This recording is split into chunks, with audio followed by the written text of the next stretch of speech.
Welcome to Stephen from Owner Disown, and I'm looking at the 32GB model of the iPhone 7 Plus, and I'm going to be looking at it from the perspective of a long-time Android user.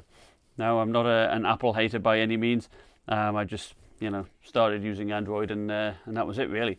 As you may well know, I did have a Note 7, which was a fabulous phone, and unfortunately, I had to send that back twice. So. Here I have the, I think it's a silver 32GB model. You got the various pamphlets in here, instructions, some stickers, which of course, I don't know who uses these stickers, but I certainly won't be using stickers.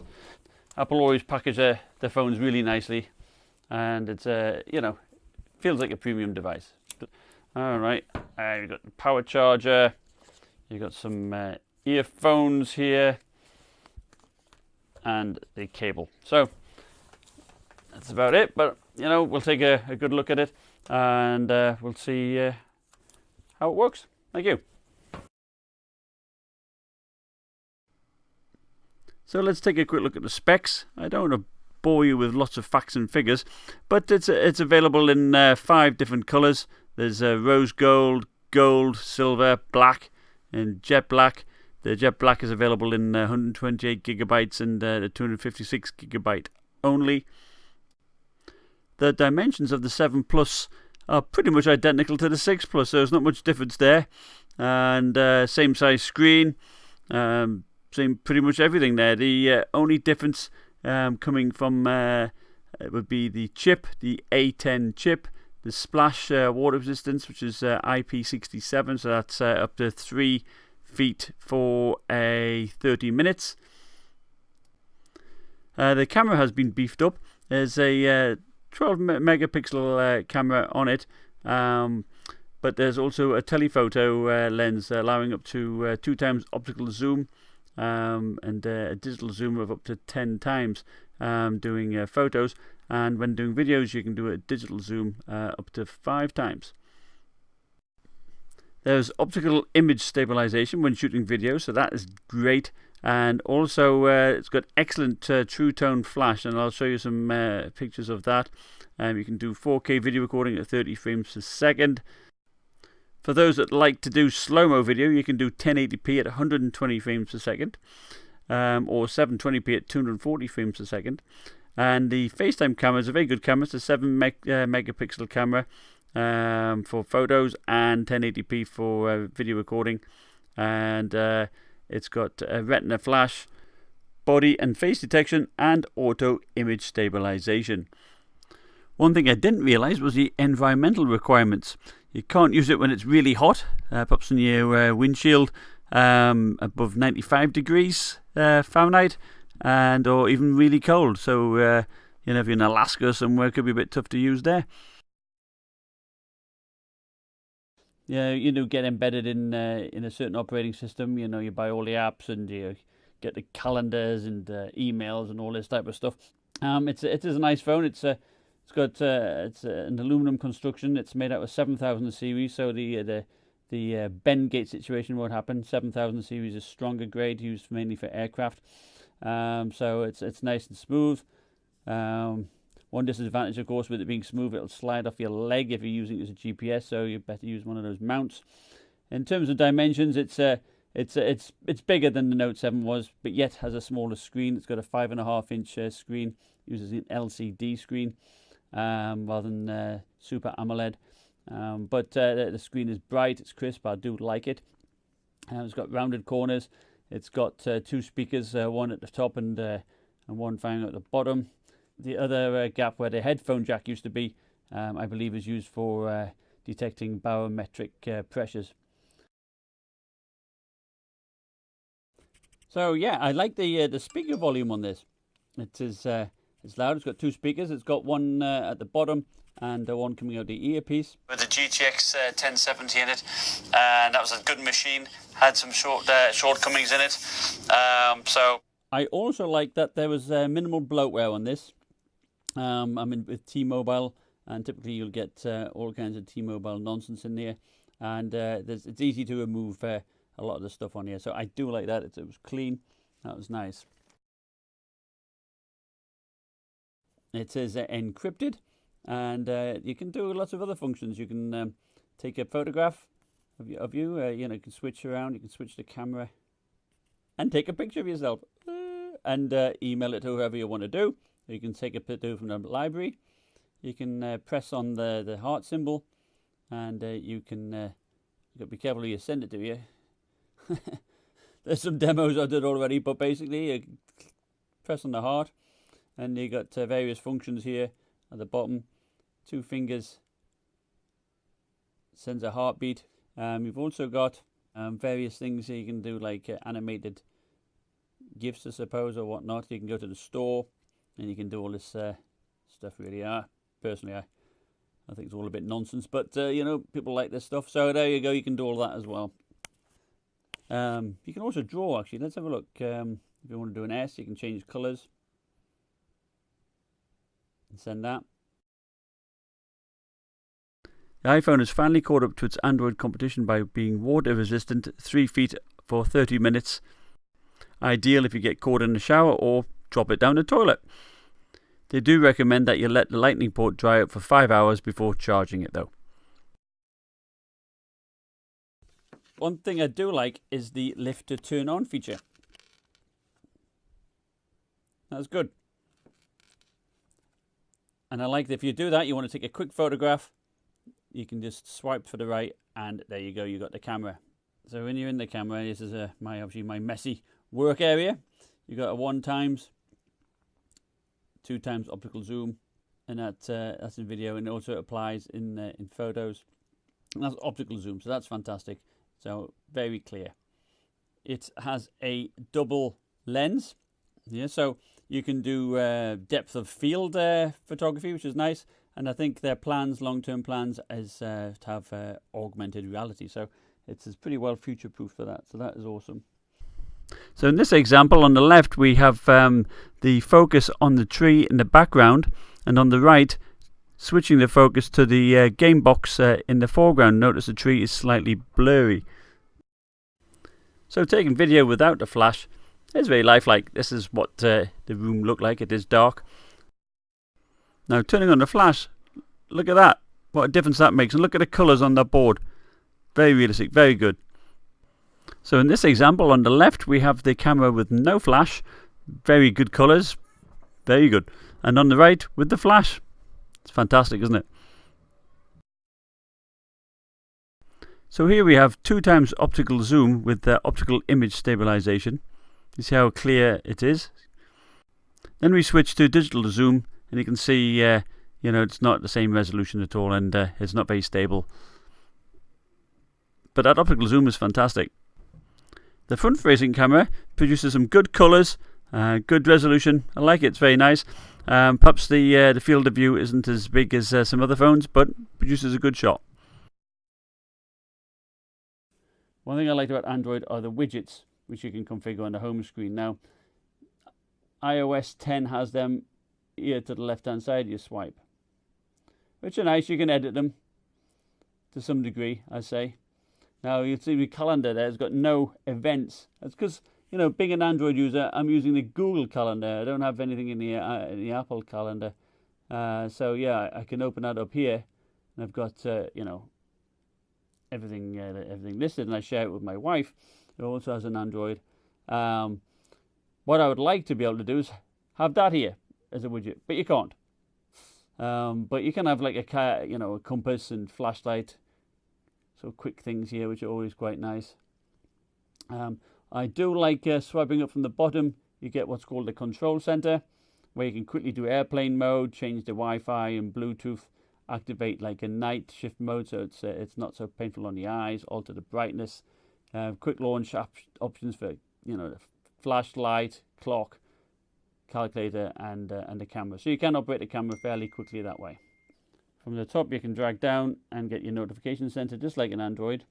Now you're supposed to have what's it called, haptic touch or whatever it is. You can open it up like that, so straight from the notification. So that's quite handy. I do really like the battery life on this.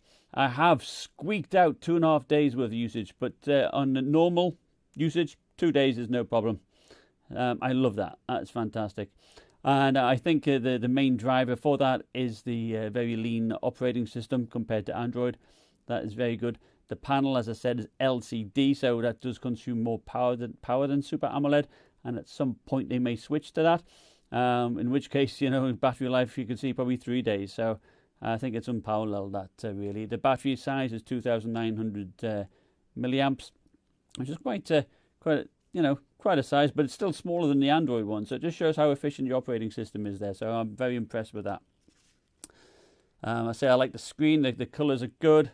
You can see all the icons pop out, very nice.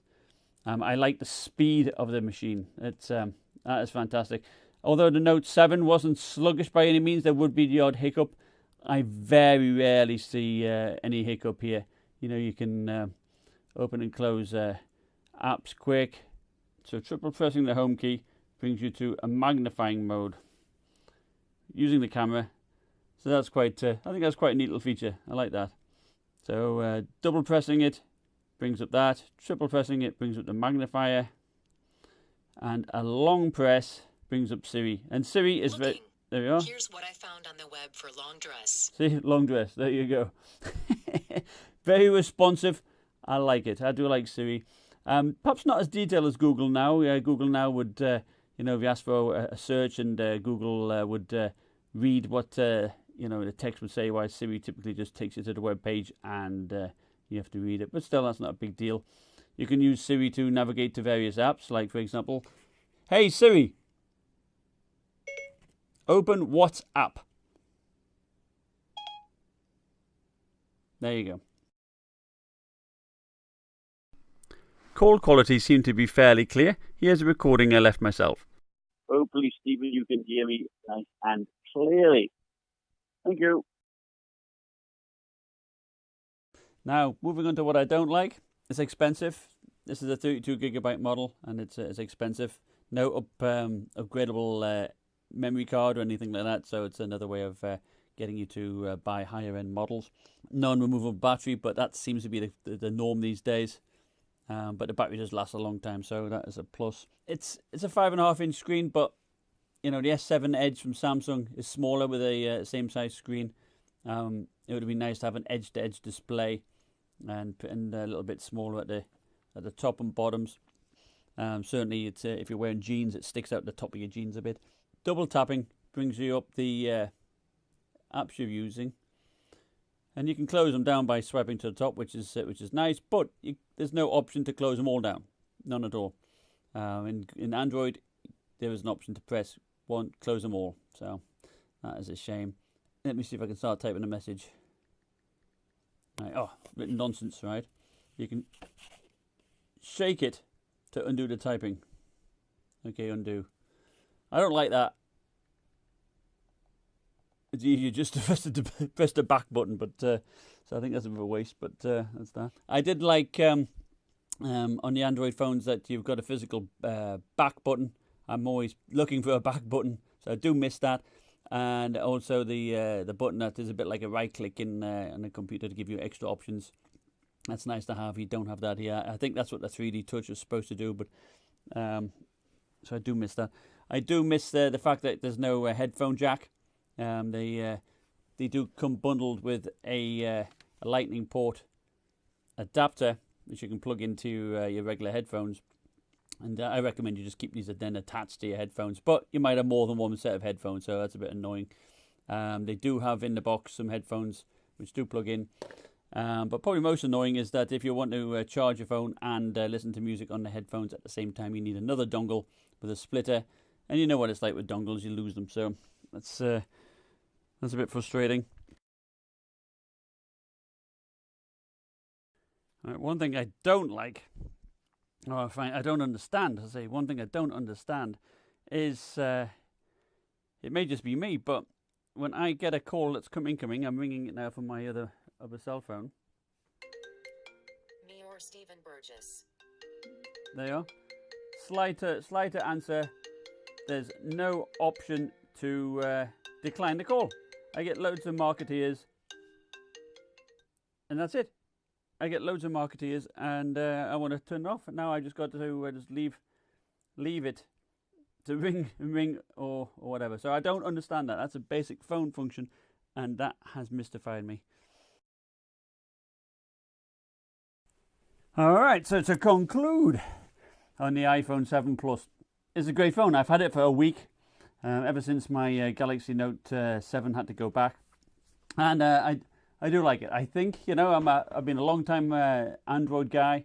My wife also uses Android, so we share a lot of the same ecosystem, and I do like it. It's you know, it nearly converted me. I mean, I know it. I might get the Android fanboys shouting at me, or the Apple fanboys woohoo, saying great. There were some downsides, which, you know, would be deal breakers for me. I mean, I do have the Samsung Gear S2 watch. I need to have something that's compatible with the stuff I'm wearing, and some of the stuff I'm going to be reviewing, the Samsung Gear Fit 2 and so forth. So there's a few things there which would stop me from keeping it. But you know, for a phone this size, I do a lot of business meetings. I like to be able to write notes. You know, so hence I'm always in the note series. So, but that aside, for the general user, the hardware is probably unparalleled. I mean, it's fast. The battery life lasts ages. You can have multiple things open and just close them down and not worry about it. I mean, there's enough RAM in there to keep it going. You know, it just does not slow down. At some point, you may want to close them down, and that leads to one of the downsides, that you have to individually swipe to get each one closed. There's nothing close all, for instance. Another thing I did not like for sure was the fact that someone would call me, and for the life of me, I could not work out how to have it so it would say, you know, reject the call or decline the call. I installed a third-party app called Truecaller, and that allowed me to do that, of course, and so you could do that. But out of the box, you know, it's a phone. You should be able to do that. So that's disappointing. I was able to hook it to my computer and get some of my photos and videos off and see it as a hard drive. Initially, I couldn't do that, and that was frustrating because I used the phone to record some footage, and I could have files like 1 gigabyte in size. And that, you know, eats up a lot of the chunk of the memory here, which is not expandable. So it's a shame you can't just slap an SD card in or whatnot and then take it out, put it on the computer even. So that is a shame. The screen is great. It's responsive. I like that. Swiping around, pressing it, great. One thing I really love is it seems to be easier to type on here than it does all my Android phones. You know, typing is, I make less mistakes. Typing is so much more accurate, and I do miss that. That's probably one of that, and the battery life and the speed are the three things I like the most. The camera, fantastic, clear, very clear pictures, great in low light. It's much the same as the Note 7. I don't see much difference there. I do like the fact that it's got a 2x zoom, optical zoom. That is great, and you've even got optical image stabilization. So it's great camera at the box. The flash is great, produces nice colors, very rich. Selfie pictures too are very nice too, you know. So I think camera wise it's spot on. Sound wise, speakers, fantastic. You got 2 speakers, very loud. I do not understand the reasoning really about getting rid of the headphone jack. I think that's probably just a way of you getting to buy more stuff from them. So I think that's a bit frustrating, and particularly when you've got lots of headphones around already. But you know, who am I to say these things? So you know, all in all, I mean, yeah, it's a great buy. I mean, if you're in the Apple ecosystem, you got an older iPhone, definitely swing for this baby. I mean, it's you can't go wrong. It's fantastic. If you're an Android person, will it make you switch? You know, it may well do. If you don't need a pen, you know, it might be worth a switch. I mean, seriously, you can't go wrong with it. I mean, the only other things keeping it apart, perhaps from the Samsung crowd, if you have the Gear VR.